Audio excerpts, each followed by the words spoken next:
Hola, feliz año 2026.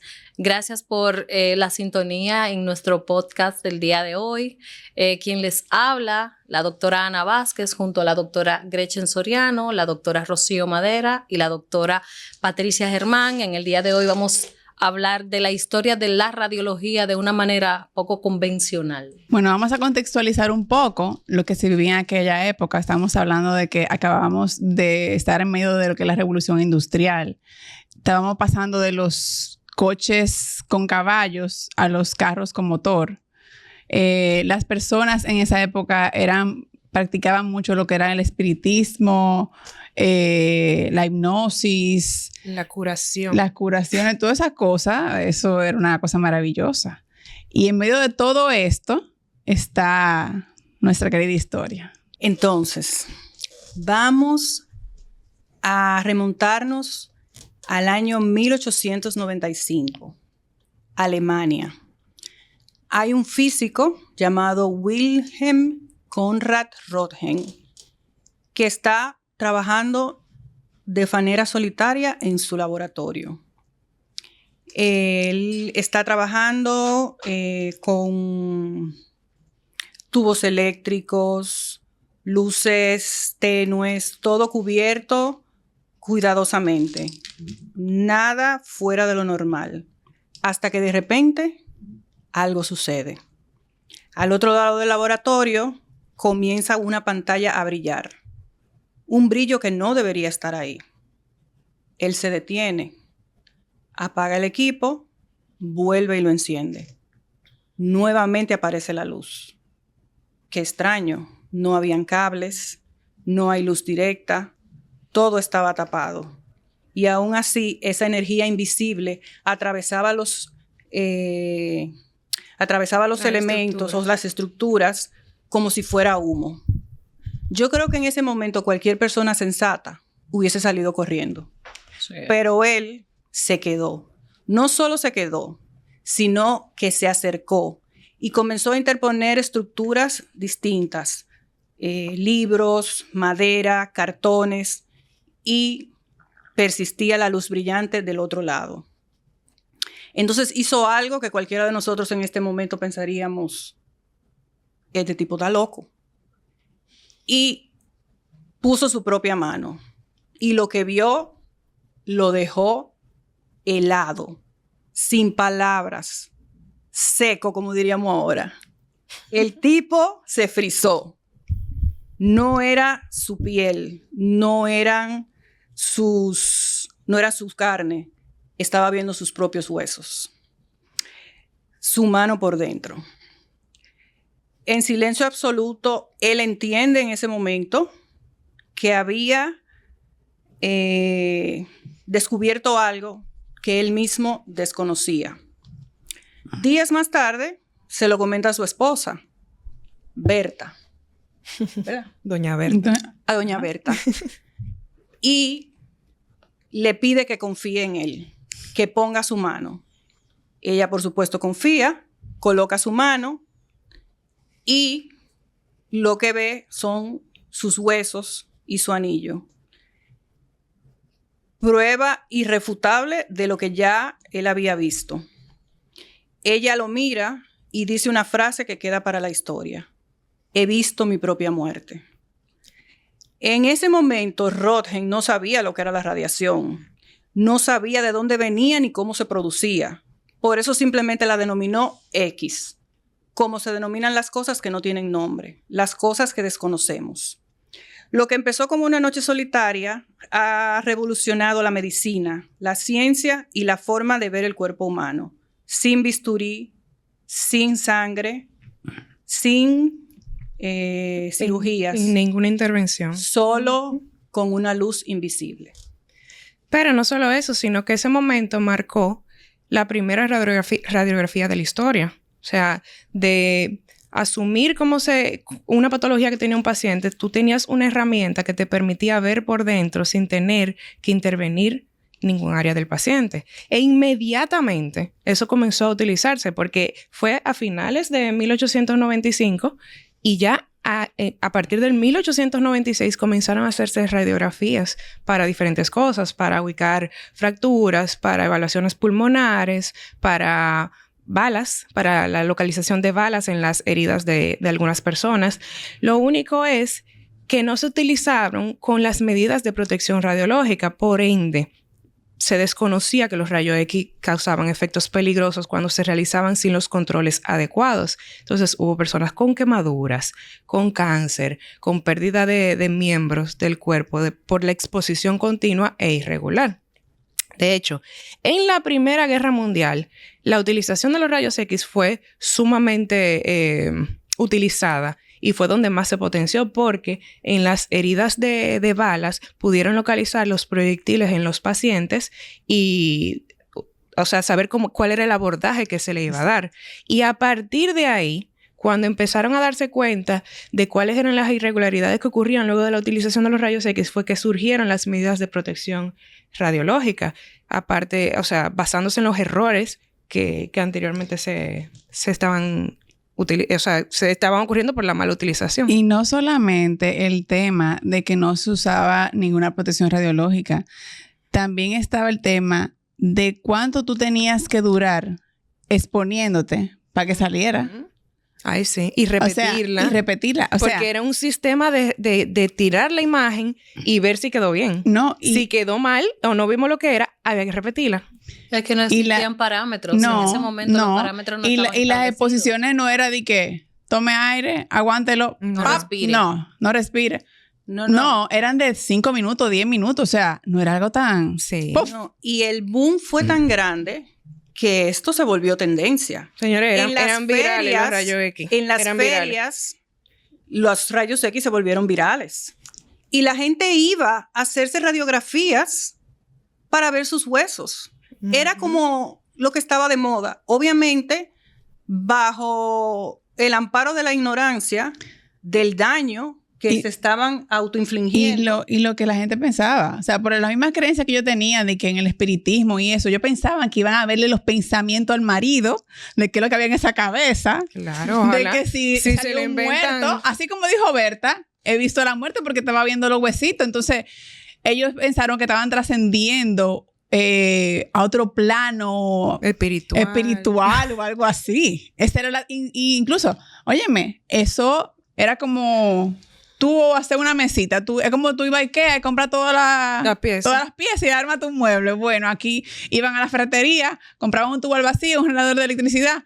Vamos a esto, yo quiero ver lo que tengo adentro. A disparar rayos. A disparar rayos. A todo el que pareciera. Y se convirtió en el estudio más utilizado. De hecho, en la actualidad sigue siendo el estudio más utilizado y más solicitado en el mundo. La radiografía sentó las bases físicas y técnicas para las modalidades que fueron apareciendo más tarde en el mundo de la ciencia.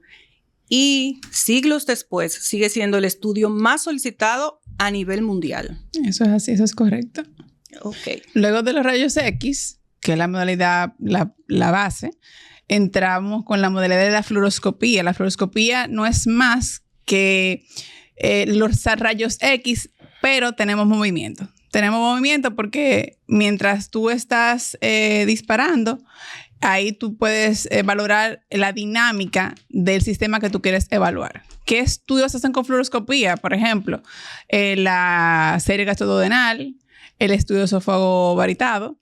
Tú le das un trago de bario, ahí tú vas a ver como el bario, que es el serie medio de contraste en este caso, va bajando y va pintando el área y cómo va la mecánica del esófago.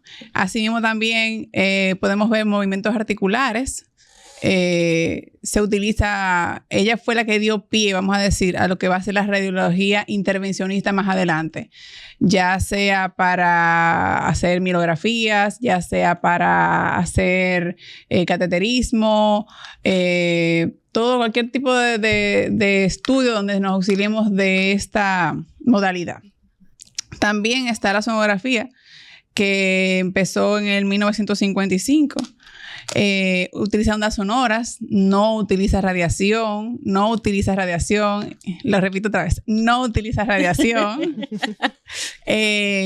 Sus orígenes se remontan a la parte de los sonares militares y se utiliza mayormente para obstetricia, ginecología, la parte abdominal, pélvica. La verdad que yo creo que de las modalidades que tiene, como abarca más, vamos a decir, partes en el cuerpo, es esta.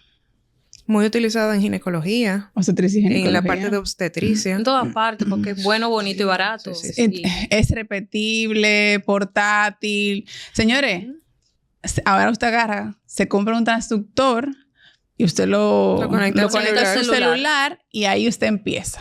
Exacto.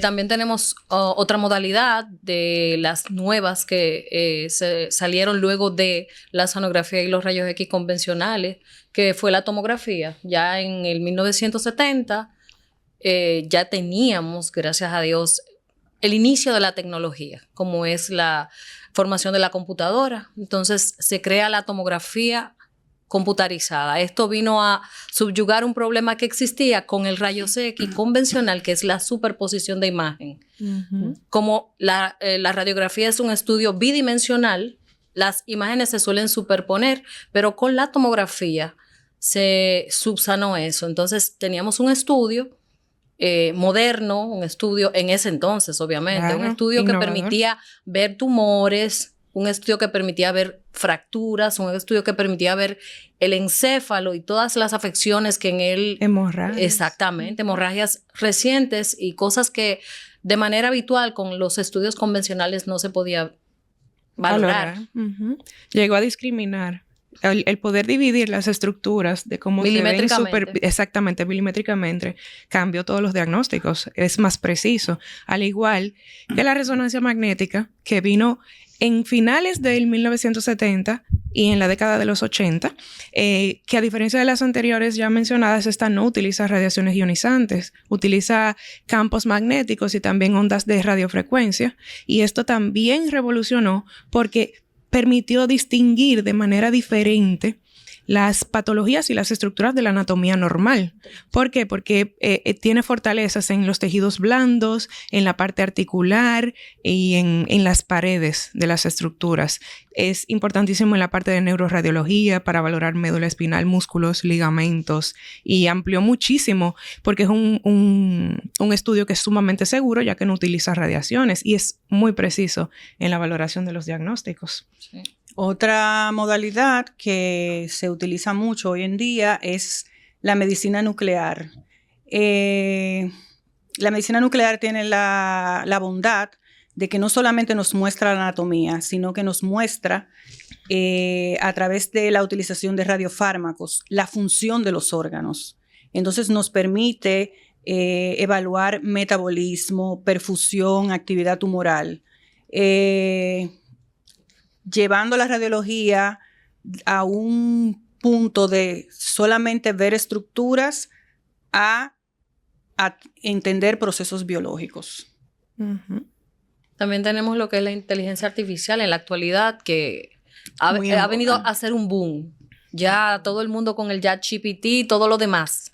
Pero en cuestiones de la radiología, la inteligencia artificial nos ha aportado no solamente ciencia y tecnología, sino también actualización constante, y lamentablemente el ser humano no le sigue de manera evolutiva el paso a la inteligencia artificial. No, es que es imposible, es demasiado. Pero debemos tener en cuenta de que en un futuro la inteligencia artificial va a ir muy de la mano con lo que es la radiología. Y recalcar en ese punto que aunque la inteligencia artificial va revolucionando y hay muchos avances, realmente el papel de radiólogo existe y seguirá existiendo siempre, porque el expertise clínico no lo tiene la IA. No. El criterio médico no lo tiene la IA, por más que tú quieras. O sea, no. El ser persona, el ser humano, no lo tiene la IA. Entonces, El radiólogo siempre va a estar. Gracias a Dios. Otra modalidad muy importante es la radiología intervencionista. Y este es el punto donde el radiólogo ya pasa de simplemente hacer diagnósticos a tratar enfermedades a través de procedimientos mínimamente invasivos, lo que implica para el paciente menor riesgo, menor tiempo de recuperación y menor dolor. Aquí, en este punto, la radiología se convierte en una especialidad más bien terapéutica. Diagnóstica y terapia. Exacto, hay muchas modalidades que son diagnósticas y terapéuticas al final. Uh-huh. Entonces, para hacer un pequeño resumen sobre lo que ha sido la radiología aquí en la República Dominicana, porque lo que hemos hablado ha sido un contexto mundial, pero aquí en la República Dominicana los primeros rayos X llegaron en el año 1917, marcando un inicio de la radiología clínica en el país. Médicos pioneros fueron el doctor Francisco Moscoso Puello, Ernesto Cruz Ayala y Pedro Polanco y Luis Valdés. Fueron claves en este inicio de los rayos X. La introducción de las técnicas más avanzadas y la regulación oficial se fueron desarrollando a mediados del siglo XX. El doctor Juan Manuel Taveras Rodríguez sobresale como el dominicano con mayor impacto internacional dentro del campo de la neuroradiología. Uh-huh. Y hay algunas fechas importantes con respecto a la historia de la radiología en nuestro país. Nuestro primer equipo de rayos X llegó en el 1917 al Hospital Padre Villini y lo trajo el doctor Mariano Robellat. En el 1921 el doctor Darío Contreras instaló un equipo de rayos X en el Hospital San Rafael de Santiago de los Caballeros.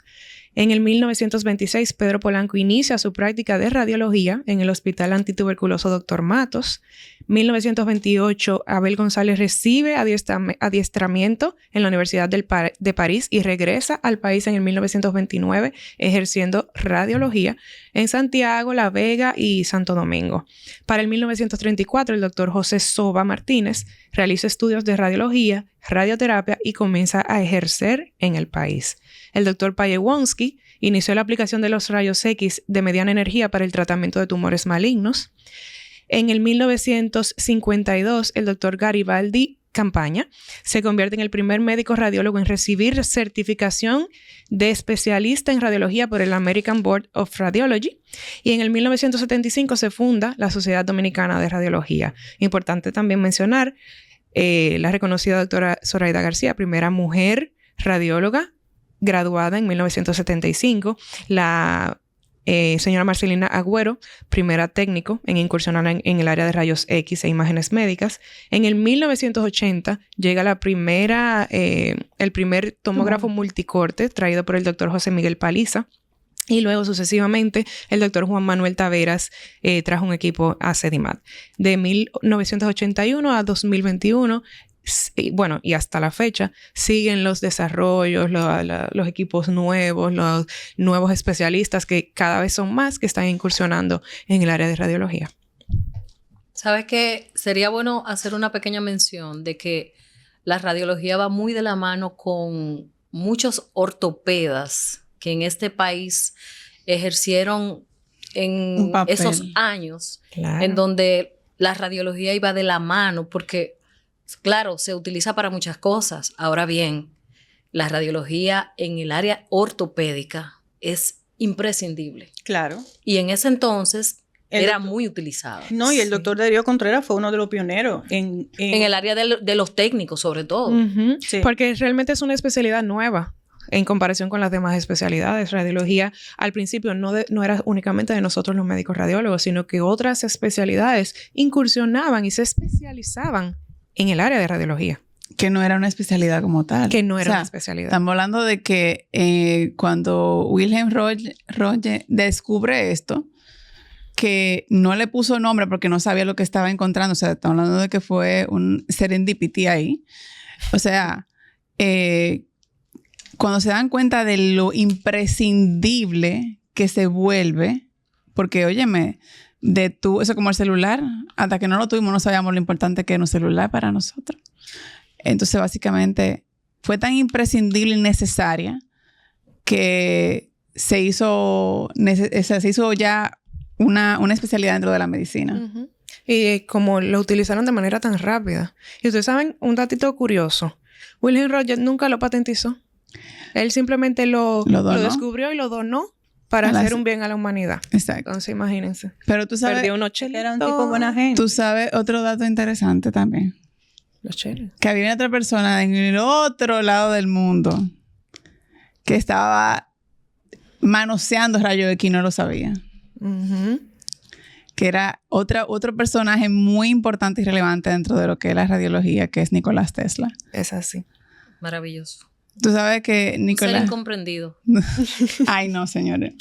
Hay que hablar de ese señor, de verdad. Sí, luego vamos a tener un podcast específicamente de grandes actores, no solamente nacionales, sino también internacionales, claro, de la radiología del mundo. Tú sabes que Nicolás Tesla le mandó, o sea, los rayos X lo descubren en 1895, Wilhelm, pero Tesla le mandó una radiografía de su pie con una bota a Wilhelm Röntgen. Y Röntgen le dice, wow, qué interesante. ¿Y esa foto de dónde? ¿Cómo lo lograste? ¿Me puedes decir, por favor? Uh-huh. Le mandó su cartica. Y pregúntame cuándo pasó eso. En el 1896. Ah. Tomando en consideración que no había... Comunicación. FedEx, uh-huh, ni había... WhatsApp, ni había Gmail, nada de eso. Eso se tomó unos meses en llegar. Tomó unos meses en llegar y volver otra vez la carta. O sea que... de algún lado íbamos a tener nuestros queridos rayos X. Ay, sí. Bueno, entonces, para concluir en este podcast, es importante saber que cada modalidad radiológica no suplanta a la otra, sino más bien la acompaña. Y que vivimos en tiempos de evolución en donde, gracias a Dios, contamos con esta modalidad diagnóstica, en donde con cada una de las modalidades diagnósticas para uno tener un mejor diagnóstico y una mejor ayuda para cada paciente. Entonces, hemos llegado al final. Mis compañeras quieren alegar algo más. No. Bueno, la historia de la radiología es una historia de innovación constante, donde la tecnología se pone al servicio del diagnóstico y el tratamiento, pero sobre todo al servicio del paciente. Así es. Eso es. Y radiología se sigue innovando. Ahora mismo algo están inventando. Totalmente. Pronto hablaremos sobre eso. Hemos llegado al final de nuestro podcast. Gracias por la sintonía. Recuerden que estamos en todas las redes sociales, en Instagram. Nos pueden seguir en TikTok, nos pueden buscar en X, pero sobre todo, síganos en YouTube, denle like y esperamos ver sus comentarios. Bye.